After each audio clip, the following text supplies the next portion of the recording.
খবর পড়ছি সুস্মিতা সেন। বিশেষ বিশেষ খবর হলো, প্রধানমন্ত্রী সফল ব্রুনেই এবং সিঙ্গাপুর সফর শেষ করে দেশে ফিরেছেন।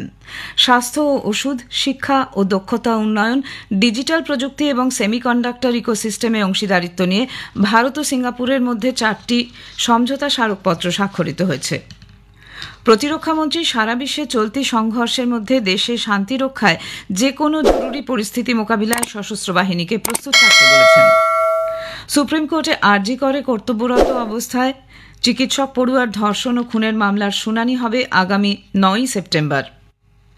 সরকার 2024-25 সালের জাতীয় স্তরে বৃত্তির জন্য নির্বাচিত কৃতী ছাত্রছাত্রীদের আবেদনপত্র জমা দেওয়ার সময়সীমা 30 সেপ্টেম্বর পর্যন্ত বাড়িয়েছে।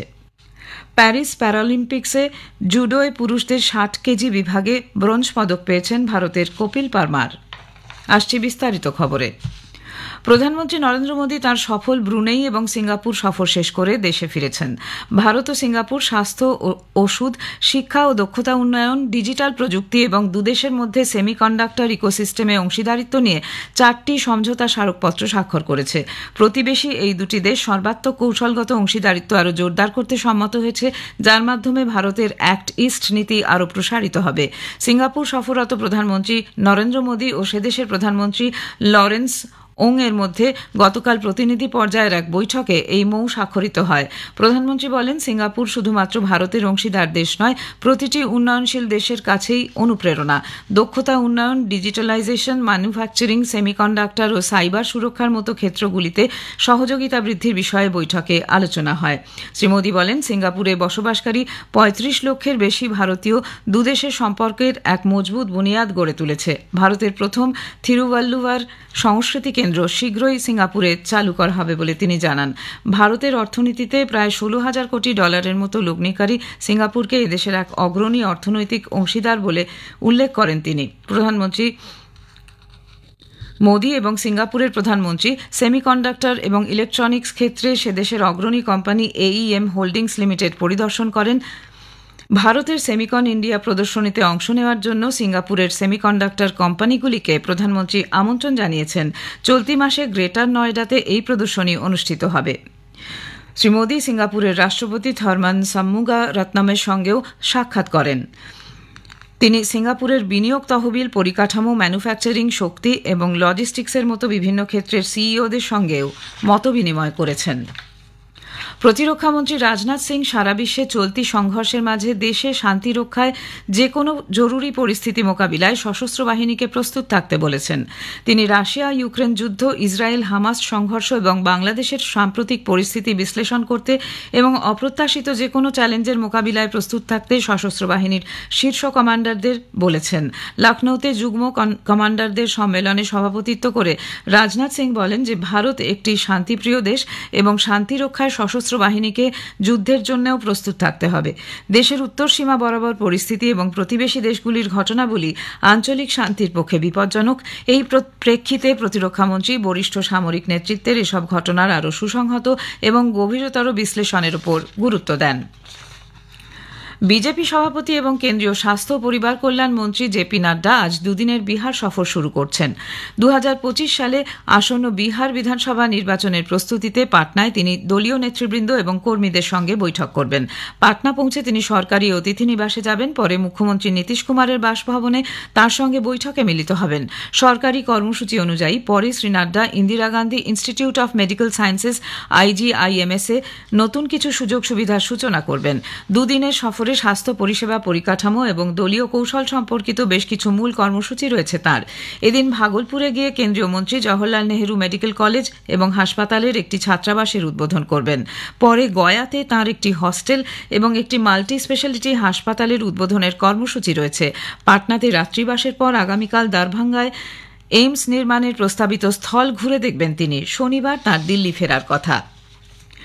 ভারতের অর্থনৈতিক বিকাশ সঠিক পথে রয়েছে বলে রিজার্ভ ব্যাঙ্ক অফ ইন্ডিয়ার গভর্নর শক্তিকান্ত দাস প্রত্যয় ব্যক্ত করেছেন। তিনি বলেন, 2025 অর্থবর্ষে মোট অভ্যন্তরীণ উৎপাদন জিডিপি বৃদ্ধির হার 7.2% হবে বলে কেন্দ্রীয় ব্যাংকের পূর্বাভাস বাস্তবানুগ। মুম্বাইতে ফাইব্যাক 2024 বার্ষিক সম্মেলনে ভাষণ দেওয়ার সময় তিনি একথা জানান। শ্রী দাস বলেন, বিকাশের চালিকা শক্তির মূল ভিত্তি যে গতি পাচ্ছে তার সপক্ষে যথেষ্ট তথ্য পরিসংখ্যান রয়েছে। বিজেপি সদস্যপদ গ্রহণ ও পুনর্নবীকরণ প্রচারে অঙ্গ হিসেবে দলের সর্বভারতীয় সভাপতি জগৎ প্রকাশ নাড্ডা গতকাল বর্ষিয়ান বিজেপি নেতা লালকৃষ্ণ আদবানির সঙ্গে সাক্ষাৎ করে তাঁর হাতে পুনর্নবীকৃত সদস্যপদ তুলে দেন। শ্রী নাড্ডা বলেন, লালকৃষ্ণ আদবানির দলের সংগঠনের প্রতি দায়িত্ববোধ দলের সর্বস্তরের কর্মীদের অনুপ্রাণিত করে। খবর শুনছেন আকাশবাণী থেকে। আরজি কর মামলা নিয়ে সুপ্রিম কোর্টে শুনানি আগামী সোমবার 9 সেপ্টেম্বর। গতকাল ওই মামলার শুনানি হওয়ার কথা ছিল, কিন্তু গত বুধবার সন্ধ্যায় শীর্ষ আদালতের তরফে এক বিজ্ঞপ্তিতে জানানো হয় প্রধান বিচারপতি DY চন্দ্রচূড়ের বেঞ্চ পূর্ব নির্ধারিত দিনে বসবেন না। ফলে এই মামলার শুনানি স্থগিত রাখা হয়। এদিকে শুনানি পিছিয়ে যাওয়ায় হতাশ সাধারণ মানুষ থেকে শুরু করে আন্দোলনরত জুনিয়র চিকিৎসকরাও। শীর্ষ আদালতের পক্ষ থেকে গতকালই এই নতুন তারিখ জানিয়ে দেওয়া হয়। এদিকে আরজি করের ঘটনায় মৃতা পিজিটি চিকিৎসক সম্পর্কে সোশ্যাল মিডিয়ায় কিছু আপত্তিকর মন্তব্য নিয়ে কলকাতা হাইকোর্ট সিবিআই এর কাছে রিপোর্ট তলব করেছে। এক আইনজীবীর আবেদনের ভিত্তিতে প্রধান বিচারপতি TS শিবাগনানম ও বিচারপতি হিরণময় ভট্টাচার্যের ডিভিশন বেঞ্চ তাদের মৌখিক পর্যবেক্ষণে জানান, সোশ্যাল মিডিয়ায় নির্যাতিতার ছবির নিচে কুরুচিকর মন্তব্য করা হয়েছে, যা এই মামলায় হাইকোর্ট ও সুপ্রিম কোর্ট ওই চিকিৎসকের পরিচয় গোপন রাখার নির্দেশ দেওয়ার আগেই ছড়িয়ে পড়ে। ওই আইনজীবী আদালতকে জানান, এই কমেন্টকে বা কারা করেছে তা এখনো জানা যায়নি। এ ব্যাপারে আদালতকে তিনি কলকাতা পুলিশের সাইবার সেলকে তদন্ত করার নির্দেশ দিতে বলেন। ডিভিশন বেঞ্চ জানায়, কেন্দ্রীয় তদন্তকারী সংস্থা এ ব্যাপারে তদন্ত করতে সক্ষম। এদিকে অতিরিক্ত সলিসিটর জেনারেল আদালতকে জানান, সিবিআই এর আলাদা কোনো সাইবার সেল নেই, তাই রাজ্য পুলিশকেই বিষয়টি দেখার নির্দেশ দেওয়া উচিত। তবে হাইকোর্ট সিবিআইকেই তদন্তের দায়িত্বভার দেয়। এক্ষেত্রে তারা রাজ্য পুলিশের সাইবার সেলের সাহায্য নিতে পারবে। এই মামলার শুনানি আগামী 18 সেপ্টেম্বর। আরজি করের ঘটনা অত্যন্ত নিন্দাজনক। পশ্চিমবঙ্গে নারীরা সুরক্ষিত নয় বলে কেন্দ্রীয় মন্ত্রী জ্যোতিরাদিত্য সিন্ধিয়া মন্তব্য করেছেন। তিনি গত সন্ধ্যায় বাগডোগরা বিমানবন্দরে নেমে সড়ক পথে গ্যাংটকের উদ্দেশ্যে রওনা দেওয়ার আগে সাংবাদিকদের বলেন, প্রতিনিয়ত এখানে নারীদের উপর নির্যাতন চলছে। তৃণমূলকে উদ্দেশ্য করে তিনি বলেছেন, আসলে তারা ভুলে যাচ্ছে যে রাজনীতির জন্য এই পদে এসেছে, মানুষ তাদের সরিয়ে দিতেও পারে। শ্রী সিন্ধিয়া গ্যাংটকে বিভিন্ন উন্নয়নমূলক প্রকল্প নিয়ে দুদিনের বৈঠকে যোগ দেবেন। সরকার জাতীয় স্তরে বৃত্তি ন্যাশনাল মিন্স কাম মেরিট স্কলারশিপ 2024-25 জন্য নির্বাচিত কৃতী ছাত্রছাত্রীদের আবেদনপত্র জমা দেওয়ার সময়সীমা 30 সেপ্টেম্বর পর্যন্ত বাড়িয়েছে। কেন্দ্রীয় শিক্ষামন্ত্রক জানিয়েছে, এই প্রকল্পে আর্থিক দিক থেকে দুর্বলতর শ্রেণীর মেধাবী পড়ুয়াদের অষ্টম শ্রেণীর পর স্কুল ছুটের সমস্যা রুখতে এবং তাদের দ্বাদশ শ্রেণী পর্যন্ত বিদ্যালয়ে শিক্ষা সম্পূর্ণ করতে উৎসাহ দানে এই বৃত্তি দেওয়া হয়। ছাত্রছাত্রীদের আবেদন জমা দেওয়ার জন্য এ সংক্রান্ত ন্যাশনাল স্কলারশিপ পোর্টাল এবছর 30 জুন থেকে চালু রয়েছে। এই প্রকল্পে রাজ্য এবং কেন্দ্রশাসিত অঞ্চলের সরকারি যোগ্যতা নির্ণায়ক পরীক্ষায় উত্তীর্ণ নবম শ্রেণীর পড়ুয়াদের জন্য প্রতি বছর 1 লক্ষ নতুন বৃত্তি দেওয়া হয়। শিক্ষাগত ফলাফলের ভিত্তিতে দশম থেকে দ্বাদশ শ্রেণী পর্যন্ত পড়ুয়াদের এই বৃত্তি পুনর্নবীকরণ করা হয় বলে মন্ত্রক জানিয়েছে। অন্ধ্রপ্রদেশ এবং তেলেঙ্গানা ভারী বর্ষণ ও বন্যা পরিস্থিতির প্রেক্ষিতে কেন্দ্রীয় অর্থমন্ত্রক বিমা কোম্পানিগুলিকে বন্যা বিধ্বস্ত এলাকার মানুষদের সম্পূর্ণ সহায়তা দেওয়ার নির্দেশ দিয়েছে। এক সোশ্যাল মিডিয়া পোস্টে মন্ত্রক জানিয়েছে, বিমা কোম্পানিগুলিকে বিশেষ শিবির করে বিমা সংক্রান্ত দাবিগুলির নিষ্পত্তি দ্রুত এবং সহজে করার নির্দেশ দেওয়া হয়েছে।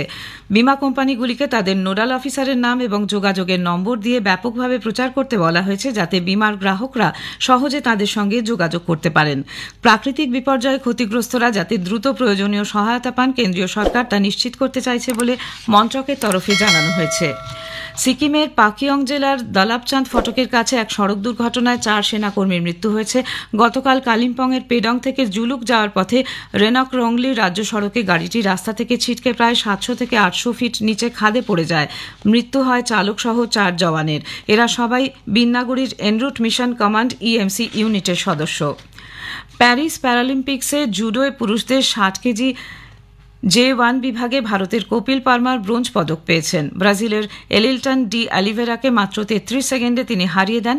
প্যারালিম্পিক্সের ইতিহাসে এই বিভাগে ভারত এই প্রথম মেডেল জয় করল।